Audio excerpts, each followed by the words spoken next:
सीखो electrical channel में एक बार फिर से स्वागत है।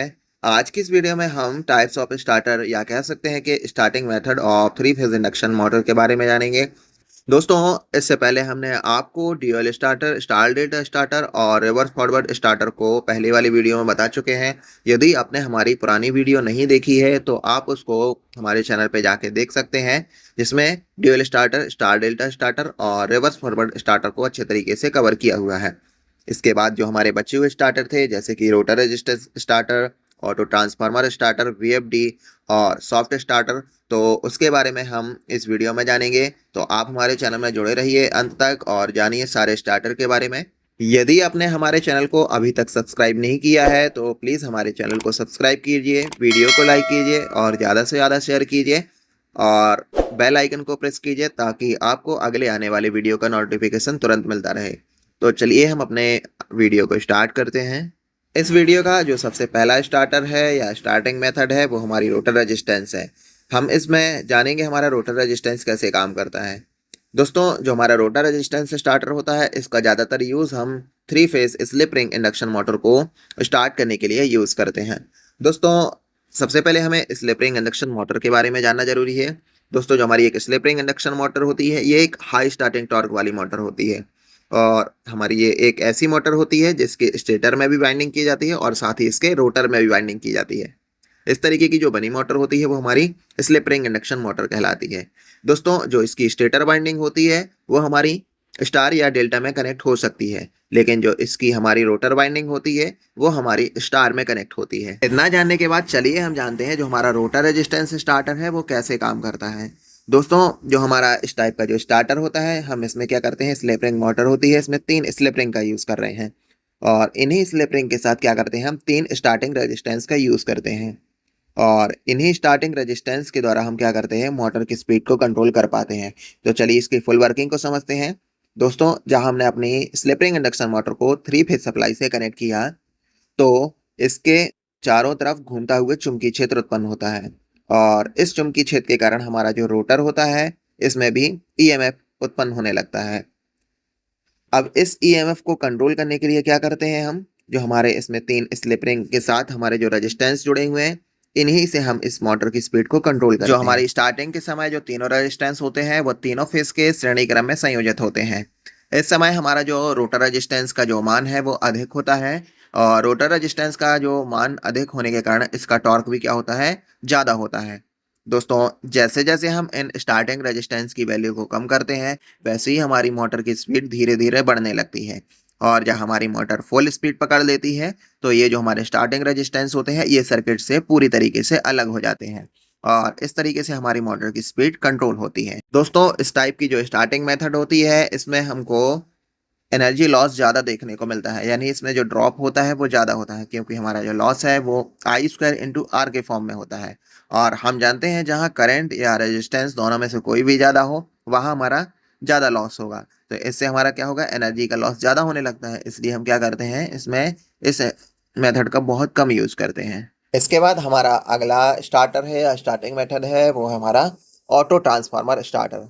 दोस्तों, जब हम क्या करते हैं, स्क्वायरल केज इंडक्शन मोटर को डीएल स्टार्टर से स्टार्ट करते हैं तो इस समय हमारी जो मोटर है उसको फुल लाइन वोल्टेज मिलने लगता है और इतना लाइन वोल्टेज अधिक होने के कारण हमारी जो धारा होती है वो भी ज़्यादा होती है। तो इससे हमारी जो मोटर की वाइंडिंग है वो क्या है, खराब हो सकती है। इसलिए हम क्या करते हैं, थ्री फेज इंडक्शन मोटर को स्टार्ट करने के लिए एक वैकल्पिक मेथड का यूज़ करते हैं जिसको हम ऑटो ट्रांसफार्मर स्टार्टर बोलते हैं। तो चलिए जानते हैं सबसे पहले हमारा ऑटो ट्रांसफार्मर क्या होता है। दोस्तों, जो हमारा ऑटो ट्रांसफार्मर होता है वो एक वाइंडिंग वाला ट्रांसफार्मर होता है। इसमें जो हमारी एक वाइंडिंग होती है वही हमारी प्राइमरी और सेकेंडरी दोनों का काम करती है। दोस्तों, हमारे जो ऑटो ट्रांसफार्मर है इसमें टेपिंग की हुई होती है और जो हमारी टेपिंग हुई होती है इसमें पूरी वाइंडिंग का 50%, 60% तथा 80% तक की जाती है। दोस्तों, हम जानते हैं जो हमारा ओम के नियम से V अनुक्रमानुपाती I होता है, यानी जहाँ पे वोल्टेज बढ़ता है वहाँ पे हमारा करंट भी बढ़ेगा और जहाँ हमारा वोल्टेज कम होगा वहाँ पे हमारा करंट भी कम होगा। दोस्तों, जब हम इस ऑटो ट्रांसफार्मर की सहायता से हम वोल्टेज को कंट्रोल करते हैं, यानी अपनी मोटर को स्टार्ट करने के लिए सबसे हम पहले हम क्या करते हैं, लो वोल्टेज को अप्लाई करते हैं, तो इस समय हमारे करंट का भी मान कम होता है। इससे हमारी जो मोटर की वाइंडिंग है वो सुरक्षित रहती है और जब हम इस वोल्टेज को धीरे धीरे बढ़ाते जाते हैं तो हमारी मोटर भी उसकी स्पीड क्या होती है, बढ़ती जाती है। इस तरीके से हमारा जो ऑटो ट्रांसफार्मर होता है वो काम करता है। दोस्तों इस ऑटो ट्रांसफार्मर में एक इम्पॉर्टेंट पॉइंट होता है, जो हमारा ऑटो ट्रांसफार्मर होता है इसमें जो स्टार्टिंग वोल्टेज है वो रनिंग वोल्टेज का 57.7% होता है। जब हमारी मोटर अपनी फुल स्पीड पकड़ लेती है उस समय हम क्या करते हैं, लो वोल्टेज को हाई वोल्टेज में चेंज कर देते हैं। यानी जब हमने मोटर को स्टार्ट किया था उस समय हमारा जो वोल्टेज अप्लाई हो रहा था वो लो वोल्टेज अप्लाई हो रहा था, और जब हमारी मोटर ने स्पीड पकड़ ली है, यानी जब उसकी स्पीड हमारी वही 75 से 80% के बीच आ जाती है, तब हमारा जो वोल्टेज है वो हाई वोल्टेज में चेंज हो जाता है, और इस तरीके से जो हमारी मोटर है वो हाई स्पीड पे घूमती रहती है। इस तरीके से हमारा ऑटो ट्रांसफार्मर कार्य करता है। दोस्तों जो हमारा एक ऑटो ट्रांसफार्मर होता है इसका ज़्यादातर यूज़ हम 20 HP से जो अधिक की मोटर होती है उसको स्टार्ट करने के लिए यूज़ करते हैं। इसके बाद दोस्तों हमारी जो अगली कंट्रोलिंग मेथड है वो VFD है। VFD का पूरा नाम दोस्तों हमारा वेरिएबल फ्रिक्वेंसी ड्राइव होता है। यहाँ पे हम फ्रिक्वेंसी को कंट्रोल करके अपनी मोटर की स्पीड को कंट्रोल कर सकते हैं। दोस्तों जो हमारा VFD होता है वो एक इलेक्ट्रॉनिक डिवाइस होता है। इसकी सहायता से हम मोटर की स्पीड और टॉर्क दोनों को कंट्रोल कर सकते हैं। तो चलिए जानते हैं हम अपने VFD के बारे में। हम जानते हैं जो हमारी एक मोटर की स्पीड होती है वो डायरेक्टली प्रोपोर्शनल होती है सप्लाई फ्रिक्वेंसी के। यानी हम फ्रिक्वेंसी को कंट्रोल करेंगे तो हमारी मोटर की स्पीड भी कंट्रोल होगी। जहाँ पे हम फ्रिक्वेंसी को बढ़ाएंगे वहाँ पे हमारी मोटर की स्पीड भी बढ़ जाएगी, और जहाँ पे हम फ्रिक्वेंसी को कम करेंगे तो वहाँ पे हमारी मोटर की स्पीड भी कम हो जाएगी। दोस्तों हमारा जो VFD होता है इसमें हम क्या करेंगे, एक रेक्टिफायर, एक फिल्टर सर्किट और एक इन्वर्टर सर्किट का यूज़ करके हम VFD के बारे में जानेंगे। यहाँ पे दोस्तों हम VFD का ब्लॉक डायग्राम देखते हैं तो इसमें एक रेक्टिफायर सर्किट का यूज़ किया जाता है। ये जो हमारा रेक्टिफायर होता है ये AC सप्लाई को DC सप्लाई में कन्वर्ट कर देता है। इसके साथ हम क्या करते हैं, इसमें एक फिल्टर सर्किट का यूज़ करते हैं। इस फिल्टर सर्किट के साथ हम एक कैपेसिटर का यूज़ करेंगे। ये जो हमारा कैपेसिटर होगा ये हमारी जो DC वोल्टेज है उसको स्मूथ कर देगा। इसके बाद दोस्तों ये जो हमारी DC पावर होती है इसको हम क्या करते हैं, एडजस्टेबल फ्रिक्वेंसी और एडजस्टेबल वोल्टेज के साथ हम क्या करते हैं, AC में चेंज करते हैं। इसको AC में चेंज करने के लिए हम क्या करेंगे, इसमें एक इन्वर्टर सर्किट का यूज़ करेंगे। ये हमारा इन्वर्टर सर्किट DC सप्लाई को AC सप्लाई में चेंज कर देगा, और जो हमारी मोटर होगी उसको एडजस्टेबल वोल्टेज वो हमें AC में मिलेगा, और हमारी मोटर की स्पीड इससे कंट्रोल हो जाएगी। इस तरीके से हमारा जो VFD है वो कार्य करता है। दोस्तों हमारा जो VFD है बहुत ही स्मूथ से मोटर को स्टार्ट करने के लिए यूज़ में लाया जाता है, इसलिए हम ज़्यादातर VFD का ही यूज़ करते हैं। इसके बाद हमारा अगला स्टार्टर है जिसको हम सॉफ्ट स्टार्टर कहते हैं। दोस्तों ये जो हमारा सॉफ्ट स्टार्टर है इस वीडियो का आखिरी स्टार्टर है।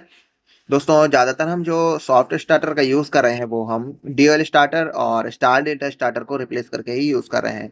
यानी जो हमारा सॉफ्ट स्टार्टर है ये एक हमारा इलेक्ट्रॉनिक डिवाइस होता है। इसमें क्या करते हैं दोस्तों, हम इसमें सॉलिड स्टेट डिवाइस जैसे कि SCR का यूज़ करते हैं। SCR का जो यूज़ है हम वो स्विचिंग के लिए करते हैं।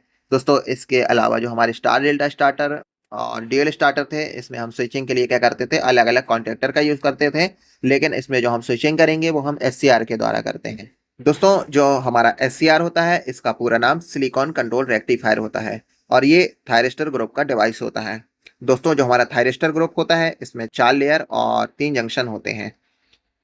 दोस्तों सॉफ्ट स्टार्टर को हम ज़्यादातर low voltage, medium voltage, high voltage तीनों के लिए यूज़ करते हैं, और इसका यूज़ 3 किलोवाट से 1000 किलोवाट की मोटर के लिए यूज़ कर सकते हैं। दोस्तों हम सॉफ्ट स्टार्टर की सहायता से हम मोटर की स्पीड को कंट्रोल करते हैं। इसमें स्टार्टिंग में हम लो वोल्टेज अप्लाई करते हैं और धीरे धीरे इस वोल्टेज को बढ़ाते जाते हैं, और हमारी जो मोटर की स्पीड है वो बढ़ती जाती है। इस तरीके से हम सॉफ्ट स्टार्टर का यूज़ करते हैं। जो हमारा सॉफ्ट स्टार्टर होता है इसके जो एडवांटेज हैं, इसमें हम क्या करते हैं, स्टार्टिंग वोल्टेज और करंट दोनों को कम कर सकते हैं, इसलिए हम ज़्यादातर सॉफ्ट स्टार्टर का यूज़ करते हैं। इससे हमारे क्या होते हैं, लॉसेस वगैरह कम हो जाते हैं। दोस्तों उम्मीद है आपको ये वीडियो पसंद आई होगी, और ही ऐसी वीडियो जानने के लिए आप हमारे चैनल से जुड़े रहिए, और जिन्होंने अभी तक चैनल को सब्सक्राइब नहीं किया तो प्लीज़ हमारे चैनल को सब्सक्राइब कीजिए, वीडियो को लाइक कीजिए, शेयर कीजिए, और जुड़े रहिए हमारे ऐसे ही चैनल से। चलिए मिलते हैं अगले वीडियो में। Thank you.